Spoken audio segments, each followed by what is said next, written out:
दो लोगों ने कारोबार किया मिलके। एक बूढ़ा शख्स था और एक नौजवान था। नौजवान जो था उसके बच्चे थे और बूढ़ा फारिगुल बाल था और उसकी बस एक बीवी और वो बात खत्म। आजकल तो जो मुआशियात के माहिरीन हैं वो सबक ये देते हैं कि किसी से मिल के कारोबार ना करना, थोड़ा कर लेना, मिल के ना करना। लेकिन एक ज़माना था कि मिल के कारोबार किए जाते थे और बरकत भी होती थी। कारोबार उन्होंने किया खेती बाड़ी का। तो जब खेती पक गई और अनाज के ढेर लग गए तो अनाज को दो बराबर हिस्सों में तकसीम कर लिया और कहा कि ऐसा करते हैं कि एक मर्तबा अपने अनाज से कुछ गंदम उठा करके आप घर फेंक आएं और मैं यहाँ पहरा दूं, और फिर मेरी बारी हो मैं फेंक आऊं और आप पहरा दें। तो बारी बारी हम यूं अपना अपना हिस्सा अपने घर तक मुंतकिल कर दें। अदल के तकाज़ों के मुताबिक दो बराबर हिस्सों के अंदर यह है अदल, तकसीम कर दिया गया। अब एहसान का रंग देखिए।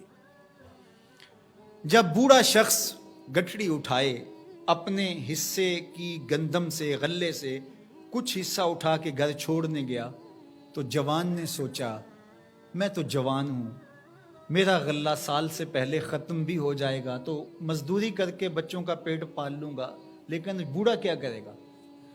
उसने अपने हिस्से से थोड़ा सा हिस्सा उसकी जानब और कर दिया।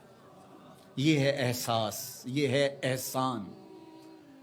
खैर, अब बूढ़ा बैठा और ये कोई थोड़ा सा सामान उठा करके अपने घर मुंतकिल करने गया, तो बूढ़े ने सोचा हम तो दो घर के फर्द हैं, हम तो जैसे भी गुज़र-औक़ात कर लेंगे।